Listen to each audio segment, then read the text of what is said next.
বলো তো, যদি পৃথিবীটা স্বপ্নের দেশ হয় তবে কেমন হতো তুমি বলো তো, তুমি বলো। হ্যালো এভরিওয়ান, আশা করি যে যেখানে আছেন সবাই খুব ভালো আছেন, সুস্থ আছেন, পরিবারের সাথে নিরাপদে আছেন। আজকে চলে এসেছি ধানমন্ডিতে, আমার সেই ভালোবাসার জায়গা জয়িতাতে। সেখানে আমার কিছু কালিগসরা এসেছে, ওদের সাথে মিট করব।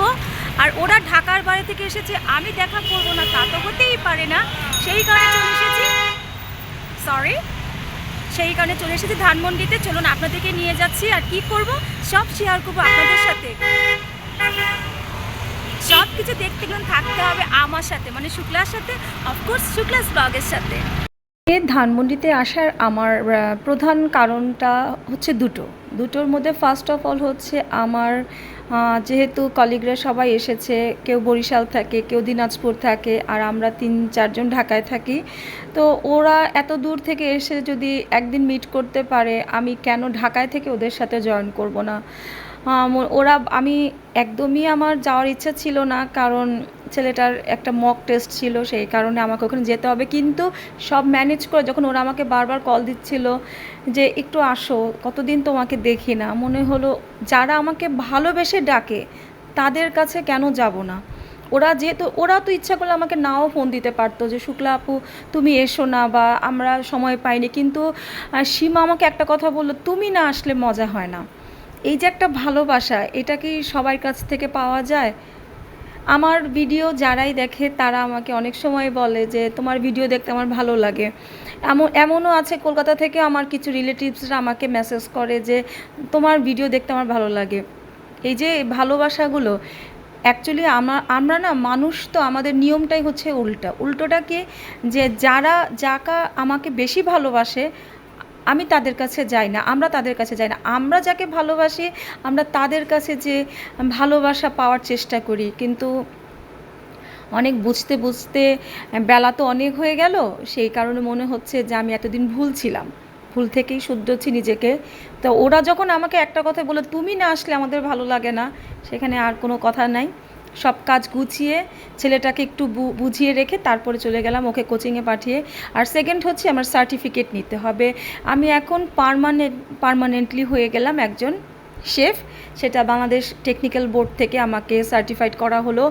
আমাদের সিরিমনিটা হচ্ছে সার্টিফিকেটের 18 তারিখে। সেদিন আমার লেভেল 3-র একটা ট্রেনিং থাকার জন্য ওখানে আমি অ্যাটেন্ড করতে পারবো না, সেজন্য আগের থেকে নিয়ে আসলাম। সব কিছু গুছিয়ে টুছিয়ে আমি চলে গেলাম জয়িতাতে। উফ, এখানে গেলে আমার মনটা এত ভালো হয়ে যায় যে আর কিছু বলারই থাকে না। কারণ কি, অনেক স্মৃতি আছে এখানে আমাদের। কারণ ক্লাস শেষ করে হাফ অ্যান আওয়ার জন্য হলেও আমরা এখানে এসে বসতাম, এক কাপ চা খেতাম, কত কিছু গল্প, কত রকমের আড্ডা, হাসাহাসি।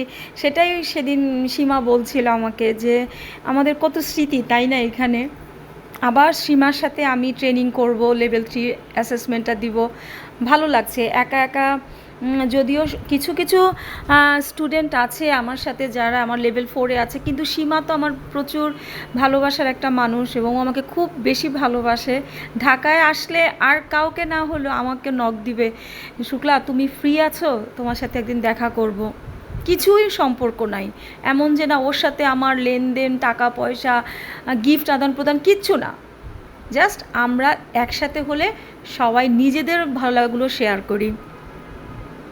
কত রকম গল্প করলাম। যেহেতু দুপুরে আমি গিয়েছিলাম ভুবনকে কোচিংয়ে পাঠিয়ে, সেহেতু আমি বাইরেই আমরা লাঞ্চ করেছিলাম, কিন্তু এত খিদে পেয়েছিল সেই লাঞ্চের ভিডিওটা করা হয়নি। তারপর কিন্তু স্ন্যাক্সের টাইমে আমাদের হাতে একটু সময় ছিল, সেখানে আমরা কেউ চা নিলাম, কফি নিলাম, পেঁয়াজু নিলাম, তারপরে হচ্ছে মুড়ি নিলাম, ছোলা বুট, এইসব দিয়ে আমি খেতে পারিনি, কারণ আমি লাঞ্চটা একটু লেট হয়ে যাওয়াতে আমার পেটটাই খুবই ভরা ছিল, সেই কারণে মনে হচ্ছিল না খেতে। কিন্তু চা খুব আয়েশ করে খেয়েছি, ওদের সাথে জমিয়ে আড্ডা দিয়েছি। সবচেয়ে ভালো লাগলো সার্টিফিকেটটাও আমার কমপ্লিট হয়ে গেল। ছোট্ট একটা ভিডিও শেয়ার করলাম, আশা করি ভিডিওটা আপনাদের ভালো লাগবে। আমার আনন্দগুলো আপনাদের সাথে শেয়ার করি। ভালো লাগলে লাইক, কমেন্ট, শেয়ার করতে কিন্তু একদম ভুলবেন না। আরেকটা কথা কি, আমি যখনই একটু নিজের জন্য সময় বের করি, আমি তখনই ভিডিওগুলো করি। অনেকেই বলে যে এখন কেন ভিডিও রেগুলার দেখছি না। ওই ঘরের মধ্যে রান্না বান্না এইসব ভিডিও করে তখন আর কাজের মধ্যে হয় না। কিন্তু যখন এই যে আজকে যখন একটা সুন্দর দিন আমি কাটালাম, হঠাৎ করে একটা প্ল্যান হয়ে গেল, বেরোনোর কথাই ছিল না, ওরাও আসলো, আমারও সার্টিফিকেটের জন্য যেতে হলো। এই যে সুন্দর একটা দুপুর থেকে সন্ধ্যা পর্যন্ত ওদের সাথে কাটালাম, তারপরে আবার ছেলেকে নিয়ে বাসায় ব্যাক করলাম। এই যে ব্যাপারগুলো হয়, নিজেকে ব্যস্ত রাখলে না আসলে কোনো খারাপ কিছুই স্পর্শ করতে পারে না। ভিডিওটি ভালো লাগলে আপনারা লাইক কমেন্ট শেয়ার করবেন এবং সাবস্ক্রাইব করে আমার পাশে থাকবেন, কারণ আমার ছোট্ট এই উদ্যোগটা নেওয়া শুধু আপনাদের জন্যই। নতুন আবার ভিডিও দেখার আমন্ত্রণ জানিয়ে আমি শুক্লা আজকের মতো বিদায় নিচ্ছি। সবাই ভালো থাকবেন, সুস্থ থাকবেন, শুক্লাস ব্লগের সাথে থাকবেন।